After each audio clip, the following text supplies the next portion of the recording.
The Mediterranean on the eve of the Crusades. At the close of the 11th century, the Mediterranean was far from a unified sea of peace.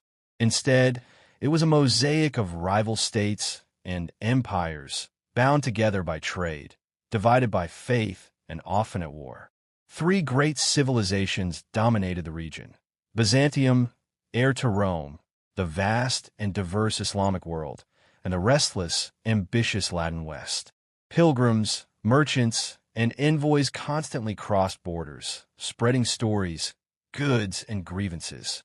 This constant interaction created a world where cooperation and hostility existed side by side, setting the stage for an age of holy war. Byzantium in crisis.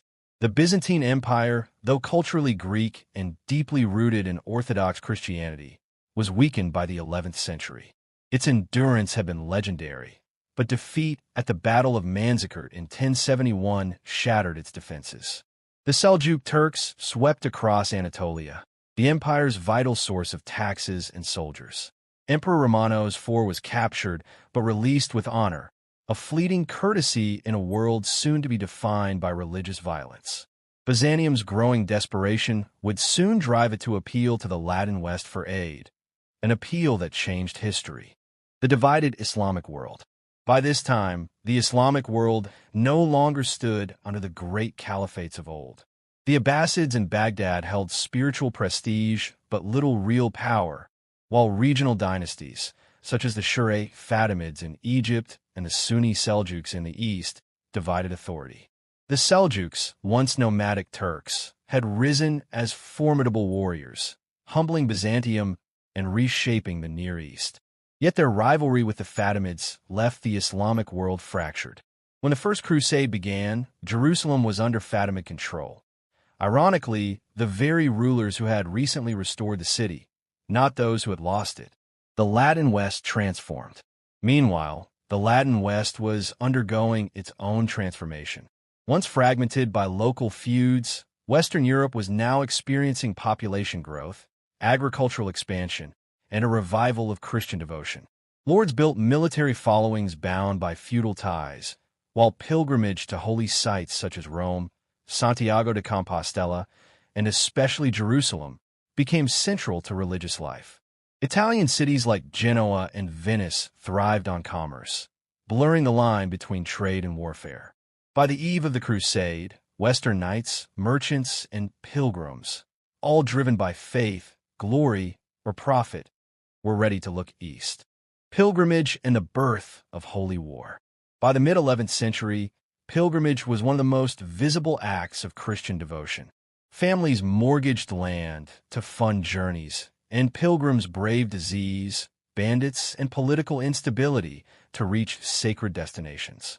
Jerusalem was revered above all, and while Muslim rulers generally tolerated Christian visitors, the Seljuk advance made access uncertain. Tales of harassment and denied entry spread through Europe, stirring anger and calls for action. At the same time, Christian thinkers sought to reconcile violence with faith. The idea of Milites Christi, soldiers of Christ, emerged, blending knightly warfare with religious duty. Drawing on Augustine's theory of just war, reformers argued that violence could serve God if waged under church authority. Pilgrimage and war merged into one concept: penitential warfare. Fighting for Christendom was no longer a sin. It became a path to salvation. Urban II and the Council of Clermont, 1095. In November 1095, Pope Urban II addressed clergy and nobles at Clermont. Responding to Byzantine pleas for aid against the Seljuks, he called not merely for an alliance, but for a holy mission. He redefined pilgrimage as an armed journey east, urging his listeners to take the cross. Urban inflamed emotions by describing alleged atrocities in the Holy Land, many exaggerated or invented. His words electrified the crowd. Nobles envisioned honor, peasants saw redemption, and the poor dreamed of escape. The rallying cry Deus vult, God wills it, swept across Europe. Though Urban may have intended only limited aid to Byzantium, the movement took on a life of its own. The Prince's Crusade. Later in 1096, organized armies led by Europe's nobility gathered. Godfrey of Bouillon, Raymond of Toulouse, Bohemond of Taranto, Robert of Normandy, and others. Their forces were disciplined, equipped with cavalry, infantry, and siege engineers. Priests accompanied them, and chroniclers recorded their deeds for posterity. In Constantinople, Alexios demanded oaths of loyalty, but mistrust lingered. Some crusader leaders swore reluctantly. Others, like Bohemond, never intended to honor them. By spring 1097, the great host marched into Asia Minor, determined to seize the Holy Land.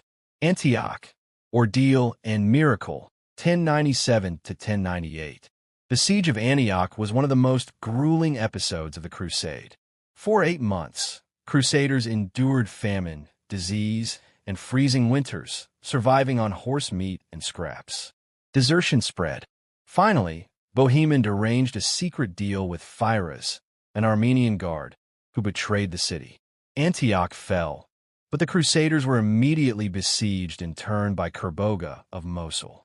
Starving and hopeless, they rallied when Peter Bartholomew claimed to discover the Holy Lance, the Spear of Christ. Inspired, they charged out and routed Kerboga's larger army, aided by his allies' infighting. The conquest of Jerusalem, 1099. By June 1099, only 12,000 to 15,000 Crusaders remained. Exhausted but resolute, they surrounded Jerusalem, then held by the Fatimids. Lacking proper siege equipment, they dismantled ships to build towers and ladders. Ritual fasting, barefoot processions, and prayers echoed the biblical fall of Jericho. On July 15th, a siege tower breached the northern wall. Once inside, the Crusaders unleashed horrific slaughter. Muslims and Jews were massacred, chroniclers describing streets ankle-deep in blood. Sacred landmarks were seized, mosques converted, and Godfrey of Bouillon named defender of the Holy Sepulchre. Europe celebrated the victory, while the Islamic world reeled in shock. The Crusader states. The Crusaders did not return home.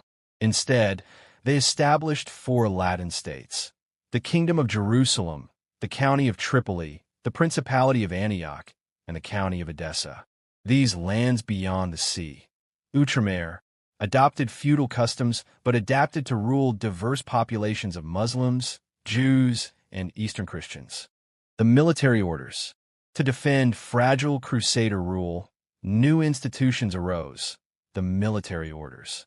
The Knights Templar, founded in 1119, took vows of poverty and chastity, yet lived as warrior monks.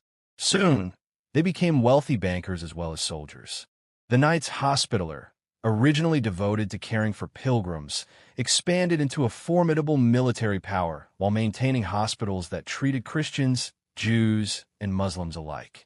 Later, the Teutonic Knights emerged, shifting their campaigns north into the Baltic, where they ruled vast lands long after the Crusader states fell. Answerable only to the Pope, these orders grew rich, powerful, and controversial. Their secrecy inspired legends, while their castles and institutions left a lasting mark on medieval history.